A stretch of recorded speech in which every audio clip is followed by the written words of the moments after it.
Okay, and I always ask to get some sort of AV aid, but I never get AV aid at Mardi Gras. So instead, I have what predated AV, not Alison, but A2 posters. So show your videos, yeah. that's what we'll begin with. So I'll put this here so you can see the particular poster I'm talking about, or the particular headline I'm talking about. And to introduce myself, I'm Dr. John Jiggens. My friend Kieran O'Reilly always likes to introduce me as, this is Dr. John. He has a PhD in cannabis. And that's true, I do have a PhD in cannabis. My PhD was called Marijuana Australiana, Cannabis Use, Popular Culture and the Americanisation of drugs policy in Australia. So that's what we're going to sort of look at. How did cannabis get to be made illegal in Australia? Now my PhD has been downloaded something like, well, I can tell you exactly how much, as of 2 days ago, 23,769 times. And I think the main reason for that is people are trying to understand how something as ridiculous as cannabis prohibition came about. And so that's what we'll be taking you through. Now, to begin with, cannabis in Australia was legal in the 19th and early part of the 20th century.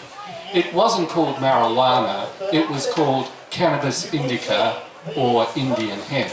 And cannabis indica or India hemp was the name it was known by. It was one of the most popular medicines in Australia. In fact, the most popular proprietary medicine was something called Dr. J. Brown's chlorodyne. And it was a mixture of cannabis fortified with morphine. The cannabis was dissolved in chloroform, and it was the most popular pharmaceutical in the British Empire. So that was the status of cannabis pre-1938.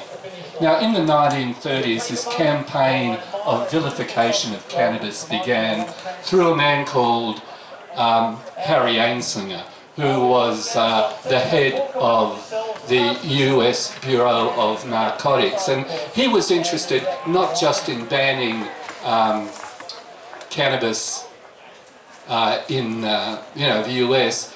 He ultimately, over 25 years, builds up to banning cannabis worldwide through what's called the Single Convention on Narcotic Drugs, which adds cannabis to the previous sort of drugs like morphine, heroin and cocaine. So, and to do this, he goes on this worldwide campaign, and he has this sort of bureau, like it's a small bureaucracy, which gradually, in the 60 or 70 or 80 years since, has become the huge drug law enforcement bureaucracy like this. One of my favourite poems, early poems on cannabis in Australia, is one by someone whose name I've forgotten. I always forget names. And it goes, in the blue jean days, when acid was still legal, that's 1966, we used to sell shit for $14 an ounce, and everything was cool, and the drug squad only had 3 cops. So that's where it starts off in the 1960s in New South Wales.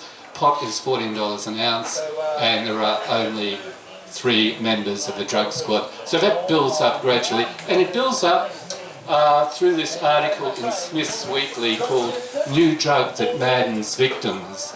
The other headlines are Plant Grows Wild in Queensland, Warning from America, and that's the first of a series of 2 campaigns. So Alison is going to read, just to, of course you'll get sick of my voice, Alison's going to read some of the extracts, and you are a... Oh, you must be down. Thank you So you start off there. Just read that paragraph. Natural voice. Okay. A Mexican drug that drives men and women to the wildest sexual excesses has made its first appearance in Australia. Where is it? It distorts moral values and leads to degrading sexual extravagances. It is called marijuana. Marijuana is obtained from a plant, Cannabis sativa, that has been discovered growing wild in many of the coastal parts of Queensland. According to the article, cannabis is you. No, don't do it. Yeah, true. There's going to be a bit of confusion like this. And she'll start doing this shit, but thank goodness. Get that on my shows. Anyway, according to the article Cannabis sativa, Cannabis sativa was growing wild in Queensland. And that's it there if you bother to read it, but you probably can't read it even at this distance, even at A2. It's sort of claimed that unless Queensland, did something about the marijuana infestation in Queensland, there'd be huge amounts, if ever the marijuana craze took hold in Australia as it had in the US. Now, the thing about this article is it's just extraordinary how many mistakes there are in it. And the first mistake is that new drug that maddens victims, because cannabis wasn't a new drug. What was new was calling it marijuana. And because of the huge furore this causes, there's lots of other sort of similar newspaper headlines in 1938 in Australia, all about, there's one called Marijuana Killer of Souls, and they all have sort of, amazing titles like that. And so this causes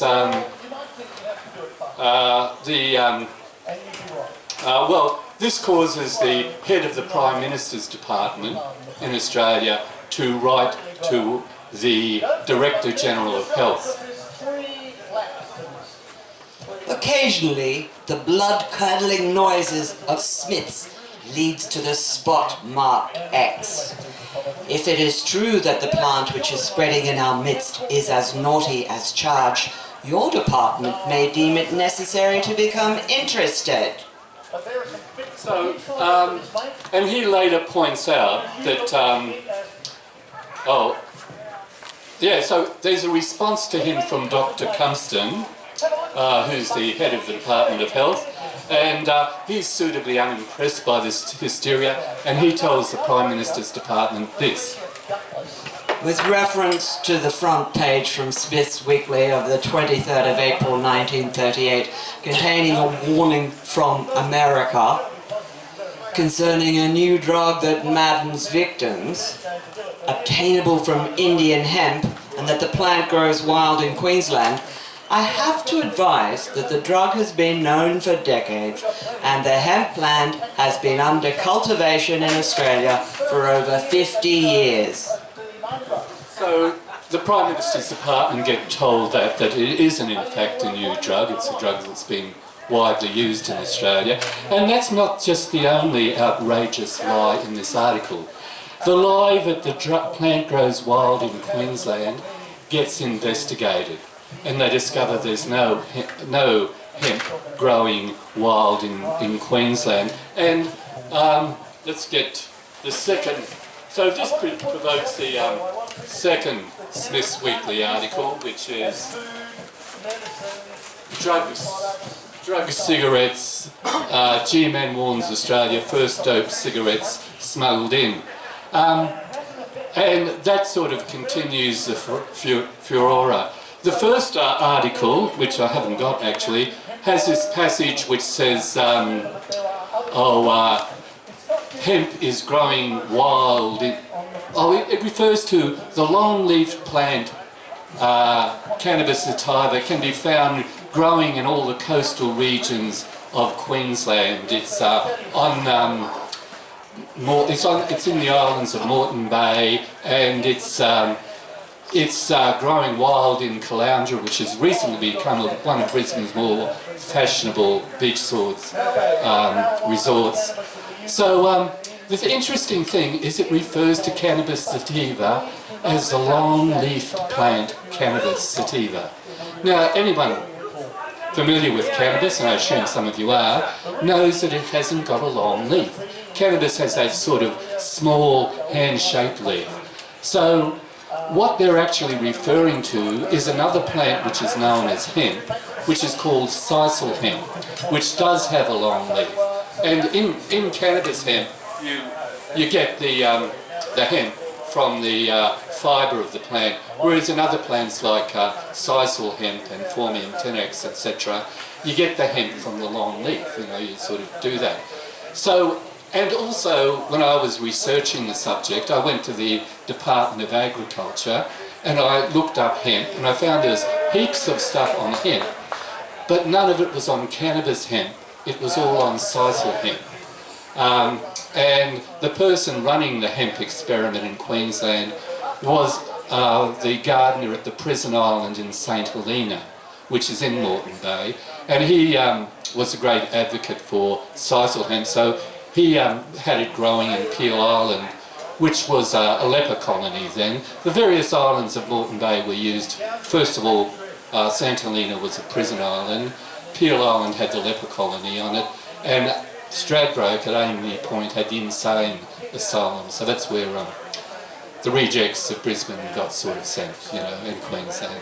And so when they were talking about how it was growing wild in those islands, they're actually not talking about Cannabis sativa at all. They're talking about sisal hemp. So, and there's just so much freaking bullshit in these articles. It's you wonder why does this happen? Because this isn't information, this is propaganda. And there's a whole theory about how that happens. It's called the propaganda model of the media, and popularised by Noam Chomsky and Edward Herman in their book Manufacturing Consent. So it's time for Alison to read something good, I think. Yeah, that's what you're going to do. This is the opening paragraph of that part. This is when government man warns Australia.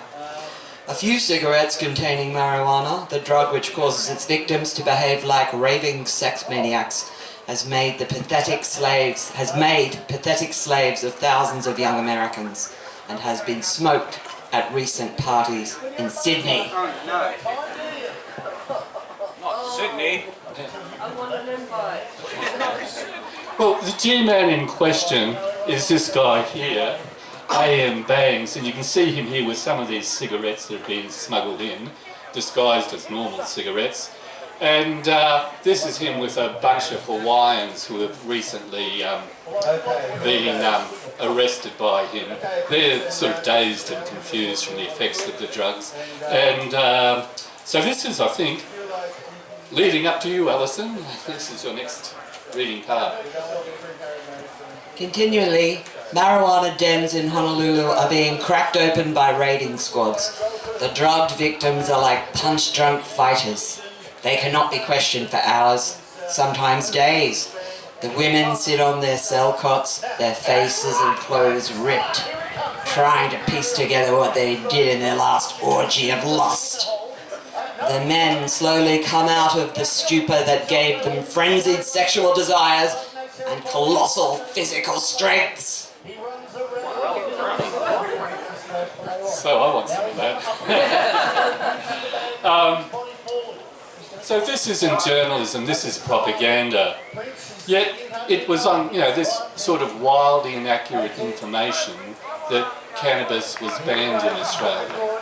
And it stays like that with the reputation, with the name marijuana. So instead of being called cannabis indica anymore, it's called marijuana. And it's referred to continually as the sex drug marijuana. And that's its reputation from about 1938 to 1963. Now in 1963, we have this fabulous article from a magazine called The Truths. So you must believe this. This is the fabulous Brisbane rocked by vice exposure. Marijuana seized in swoop by police on weirdos. Television personality questioned. Now, the guy here, the arresting guy, this is the marijuana weirdo, of course. You can tell by the black thing across his eyes. And this is a detective known as Glenn Patrick Hallahan.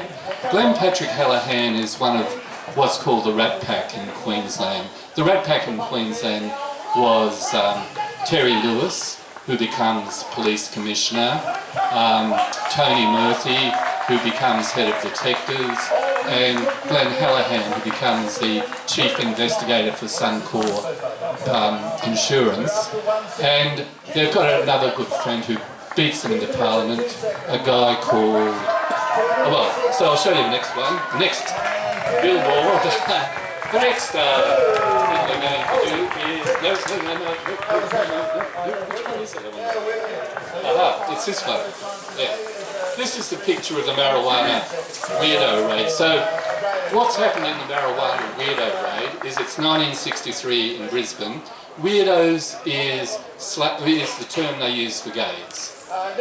So there's this big party, big raid on this party, led by Hallahan.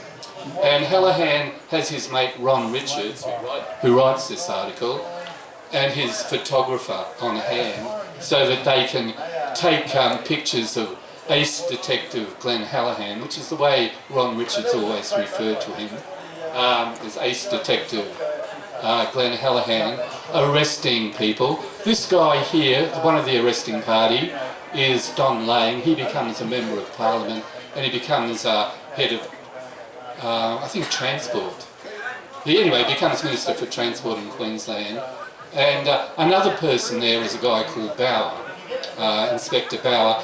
Inspector Bauer is later on becomes Police Commissioner in Queensland. So you can see at this party, which they're just, they've got an amazing range of top detectives, you know, picking on this poor guy who's at a party and these other people.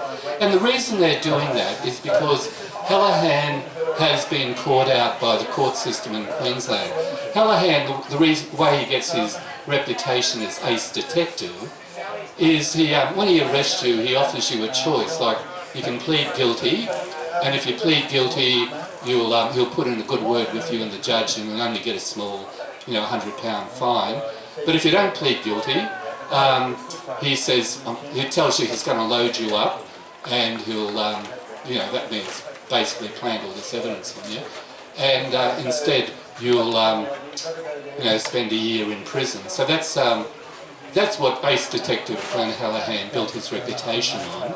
And he gets discovered, and he's about to, there's a high court about to investigate him. So he needs a headline a day, and this is the headline that his mate Ron Richards gets him. And there's this corrupt relationship between crime journalists and corrupt police, which, so what's called, true crime in Australia is a bit of a joke. Just like my book, except I don't call it a joke. So that's what happens there, and that's what this is about. You'll notice the newspaper calls itself The Truth, and yet what it is doing is it's giving this huge lie to save a crooked policeman. So once again, it's the relationship between police and journalists which is core to villainising people as cannabis users, and also to villainising the cannabis leaf itself. And so that's what the propaganda theory says. It says that journalists aren't there to tell you the truth. Journalists are there to tell you what powerful institutions and people want you to believe. So what is believed about marijuana, as they rename it, is what the US Department of Narcotics and the Harry Ansling wants you to believe. So that's essentially that's a really important thing about how it happens. It's a coalition between the Black Knights of the police force and the Black Knights of journalism. Like with all these things, there's a sort of bell curve, you know, in properties. Like there's which goes from honest people to crooks, and it's probably only about the bottom 2.5% of the police force are the ones who set up the joke, and it's probably about 2.5% of police who are white knights who actually, fight the joke and try and get the corrupt police kicked out of the police force. So what this leads to ultimately is, we'll do Mr. Dick, I think, is what it leads to. This is a cartoon by Ian Mole called Mr. Dick. It goes like this. Deep in the heart of the city, Dick plans a raid on a dealer of narcotics. Then you see Dick and his mate beating up somebody. Okay, we got what we need, the name, the number and the street, let's go. Just missing an old lady crossing it. They jump the fence and Dick points the gun at some poor guy and says, freeze punk. And okay, we've found an ounce of smacking. Now you do as we say or do 3 years. Sell this by next week, we'll give you more then. Your cut is half as much as you've been getting. And as they go away, his partner says, boy, the boss will be happy with us. And so that's what happens because, they've got these laws about cannabis which have been brought in. They then start to build the bureaucracy of the drug police, and that's so that's what happens. Now, what this leads to is the Sydney connection. Is that on the other side? Thank you very much. Well, that's the leading. Yeah. So this is what my books are about, not just the joke, but also, I think I've got another one here.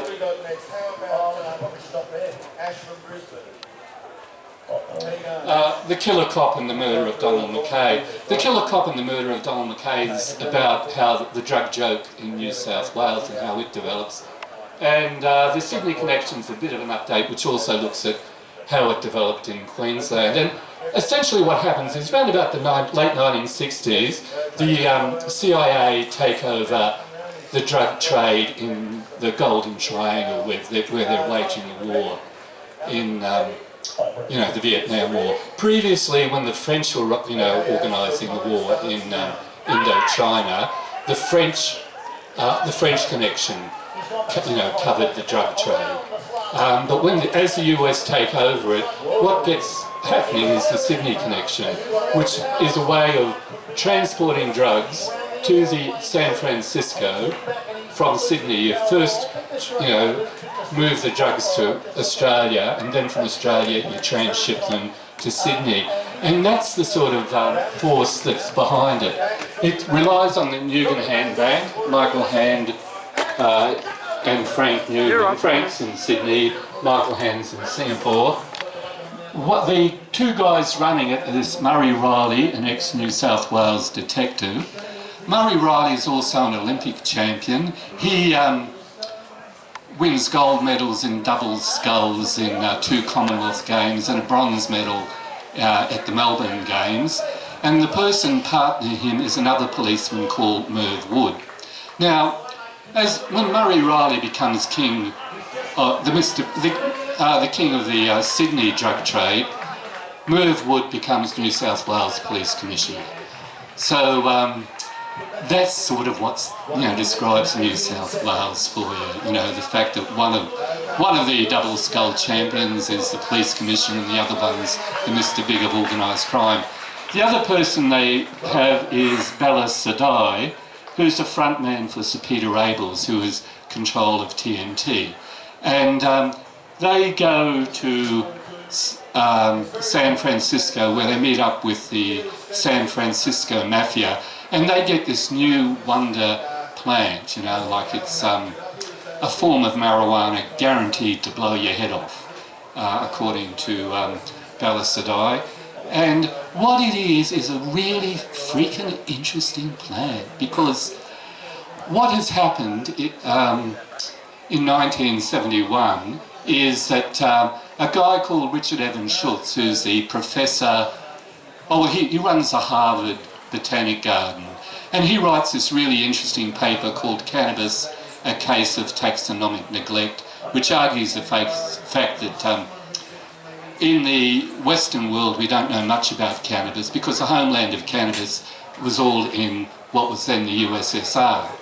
So that, basically our information on cannabis was pretty rat shit till then. And he starts arguing that,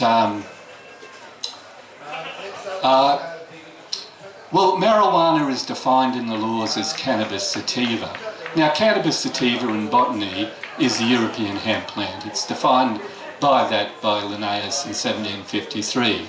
And around about 1790, another guy called Jean-Baptiste Lamarck, I think, he discovers Indian cannabis, and he discovers that unlike the European hemp plant, the Europeans aren't growing it, for fibre. They're growing it to use as a sort of opium-like drug.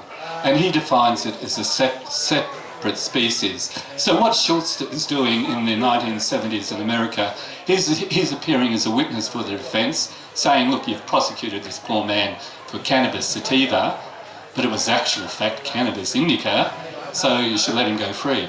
It's called a species defence, and it's, I tried using it unsuccessfully.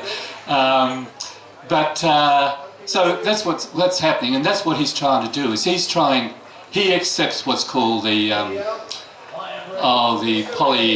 polyspecies view of cannabis, that there are a number of species, that there's this European hemp one and there's the Indian hemp one, and that they're different species. So he goes in search of the type species for cannabis indica. But what he discovers is an entirely new form of cannabis, which he incorrectly claims is then the type species for cannabis indica. Now look, he was head of the Botanic Garden at Harvard, so he kind of outranks me a bit. But, in cannabis history and cannabis botany, it's now coming to the conclusion that he was wrong, that this new species, and the interesting thing about this new species and why the San Francisco Mafia are interested in it and why they're interested in giving it to the Sydney connection is that it's basically the origins of the skunk species. And what's important about it is that it's a very short plant, it's about 3 foot high, it only comes up to here, but it's also got a much shorter growing time. Like the old marijuana species we used to have in Australia used to mature in 9 months. You'd plant them in October, they'd start to flower around about March, and you'd harvest them in May, which is why Mardi Gras happens in May, because it's a harvest festival. But this plant is different, and you can get 2 crops a year from it. So over the next couple of decades, it gets crossed with every species of cannabis indica, I think. I don't think you'd find a genuine cannabis indica plant anymore. They've all been crossed with this particular plant. Anyway, so that's how. So what the joke is about, it's about how that plant finds its way. It's about a lot of the things. It sort of also mentions the other things we've been mentioning, but how that finds its way to North Queensland. And whenever you see those things about cannabis, there's a cannabis sativa marijuana plant here, a cannabis indica plant there. We people who study cannabis regard that as so much freaking bullshit, because cannabis sativa is the European hemp plant. That's what it is. And cannabis indica is what marijuana used to be before it got crossed with the Afghani plant. The Afghani plant, as well as having a shorter maturity time, being shorter in height, also has a broad leaf. So the correct way to sort of classify what people call indica and sativa brands is broadleaf cannabis and narrowleaf cannabis, and really it's not the sativa, you know, you just, that's just a mistake, you know, you shouldn't really call it that, and it infuriates people like me when I see it happening, because I know it's wrong. Okay, so how are we going for time? 11:30. Oh, 11:30. Yes. Well, I should ask questions, and I'll sign some books if, I think we're giving away the books, I think. So, yeah, I'll sort of stop it there, and... We're going to book and want it signed, come up, and any questions? Yeah, do the questions first. Oh, well, yeah, do the questions first so I can answer them. Rather than have you sign them, Alison. I think that would be wrong. So has anyone got any questions? Are there any people who still believe that marijuana has got a sativa and indica? Because I don't. One question. Yeah. When the marijuana start? When? Start? When does the word marijuana start? Yeah. Well, normally, it's, as I said, it's called cannabis indica in the Western world ever since Lamarck, which is the 1790s. Before the human race or after? Well, what happens is something called the Ice Age, which breaks about 10 or 12,000 years ago. So you've got to imagine what we call the homeland of cannabis is covered by a giant ice sheet. And so there are various refugia for cannabis plants. The refugia for hemp is said to be in the Ukraine somewhere, according to a book called Cannabis, Evolution, etc. I forget it. It's by Robert Connell Clark. Nobody starts from the seed on the ground, it comes naturally. Yeah, so what happens after the end of the Ice Age is a huge change in plant species, where they live and where people live, etc. And it seems the hemp plant is coming originally from just north of the Black Sea, and according to Richard Connell Clark, the marijuana plant is coming from East China. I think it actually comes from Afghanistan, but you know. Nepal, Afghanistan, India. Yeah. I think that's where it's coming from. Because when you think about it, a short 3-month growing period, that's an adaptation to the fact that you're in an ice age and that you're really icy. Which one is better, hashish or marijuana? Well, smoke it yourself and make your own decision. I haven't smoked every brand of cannabis. I could not possibly answer that. So when are they legalized? When are you going to be legalized in Australia? Hang on, there's a question behind you. Oh, sorry. So, What parts of the world did it spread to when it came out of Asia or Afghanistan? well, to begin with, like the economic system of the West is based on slavery, and that starts to get abolished around the 1820s, 1830s, but because it's the basis of the economic system, it takes a long while for the anti-slavery system of slavery to become banned. Well, what they replace it with is what's called indentured labour, where they sign up all these Indians and Chinese, and they have to work years and years and years, and then they rip them off in various ways. So it's another real form of slave labour, but it's called indentured, and it works with the Indians. So they take the Indians with them to, well, is it Mauritius? So Mauritius has actually got its own reasonably long based cannabis thing. They might actually have some genuine cannabis indica, actually. I should go there. They also, a lot of Indian labour is used in the Panama Canal. But drug cannabis has spread around the Indian Ocean in the